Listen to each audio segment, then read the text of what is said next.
The Drift Podcast can be found at driftsociably.com. This time on From the Cast, our host John Methia sits down with those in the know of the boating industry, talking techs and tips, fun and sun.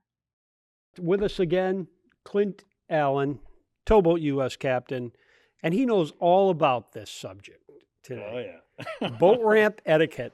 We've seen it. We see it all over social media. We'll get to the fact that I can't see how brand new F-350s end up in the water. But let's first talk about the etiquette of the boat ramp. There are people who take their lawn chairs out. They don't own boats, but they take the lawn chairs out and they go to the marina or the ramp just to watch people try to launch their boat. Mm-hmm.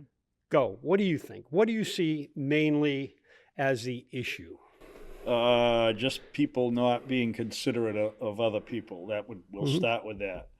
If you try to be considerate, you wouldn't do, if you thought about being considerate, you wouldn't do the things that people do. If you, given all the years that you've been around boat ramps, you've been on a boat, you've had a boat, and you've been in the boating business, number one would be?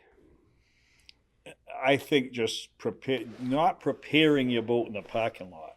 So if you have your cooler and the back of your truck and your beach bags and beach toys or in a tube or whatever, that should all be put in the boat, not making the next person wait. Right. Already prepared, ready to go. So you take your turn, it's your cue, you pull up into the line and back your boat in. Right. All you have to do is release the straps Right. at that point and go. So that's number one. Don't block the ramp. Be smart about that. How about when you're pulling out? It's the same thing when you're pulling out. You get your trailer, you put your boat, if you're single-handed, depends. My wife and I used to work together, so she could back the trailer down. She'd bring I'd drop her off at the thing, she'd get the trailer, back it into the water, and I'd drive the boat on. Or she could drive the boat on, and I'd bring the trailer down. We were a team. Number two might be, in my view, backing lessons. Practice somewhere else. Right. Practice backing a boat trailer. Yeah, I've helped people at the ramp. Are you the guy, the small one? Have you seen when they just kind of lift the trailer up? Well, no, I'll just get in and say, hey, Cap, you want me to back that in for you? You know what I mean? And if there's not a Boy, crowd, that ruins a guy's day. Well, but I was just saying, if there's not a crowd around. Let me get that for you. Right. They're more apt to accept your help when there's not a crowd around. But if there's a crowd around, then I can do it. Well, no, you can't, because you have this thing jackknifed and everything else. Hey, and listen, man, it's not easy to do.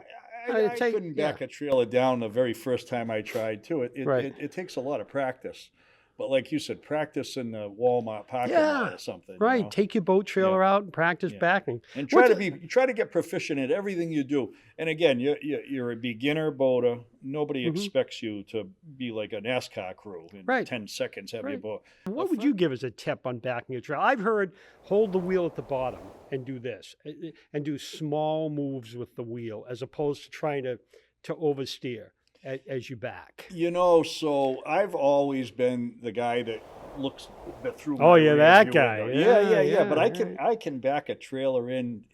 I've been doing it for years. Right. The one question that's asked all the time is, how far back should I go?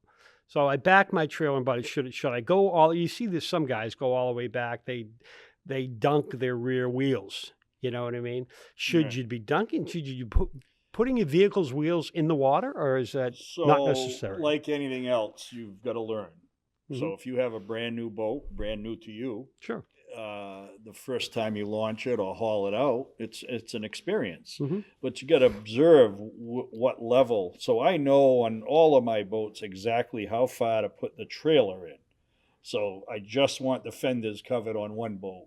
My other boat, maybe the fender needs to be covered this much, 3 or 4 inches of water. The trailer fenders. The trailer fenders I'm talking about, right. So if you get a visual on where that boat needs to be the next time you launch, that's where you put it into. And once you learn the depth. So just over the fenders. Right. Well, that's on my your particular boat. Your boat. setup. Yours may be different, but once you know, that worked out really well, always put your trailer in at that depth. Whatever the depth may be for your particular rig, But that's important. Always, never, always different. You see people one day they do it this way, the next day they do it another, and that's what causes heartache. You know, Right. geez, the thing won't go on. Yeah, right. Yeah, well, it's because you don't have the trailer deep enough, or you have Yeah. the trailer too deep.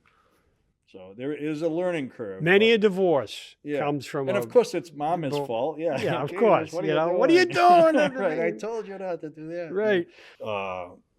There'll be 3 or 4 people waiting, milling around in their boats, waiting. Yeah. So it's no different than Yeah.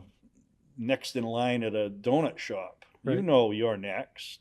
So I've seen it happen before that have causes fights. There's 3 boats waiting to get to the dock, and you're first, he's second, Yeah. and I'm third. And then somebody will come milling in and cut Jump right in in. front of everybody. Yeah, that's never good. And that's not good either. So again, use etiquette. You know who's next. Great tips. So the boat goes in the water and the truck doesn't. That's what we leave with. Yeah, I think one thing we may have missed too, and I've had it happen, not personally, but I've seen it happen, the plug. The plug. You got to put your plug in. You got to put your plug. Yeah. That's a basic. Yeah, yeah. That's I- a big- you know what? It happens though. It happens all the time. Yeah. You know, Yeah. it happens all the time. We haul our boat so frequently to change the oil. So we're running 4 boats.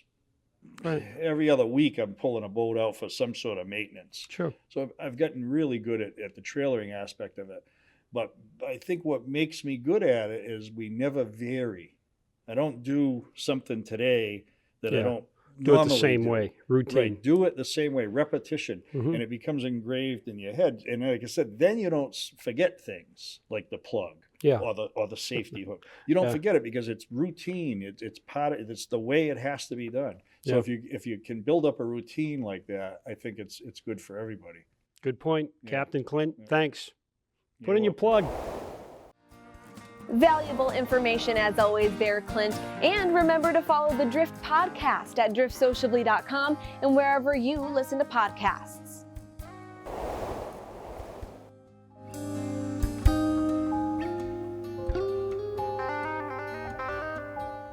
TowBoatU.S has been looking after the interests of recreational boaters for over 55 years.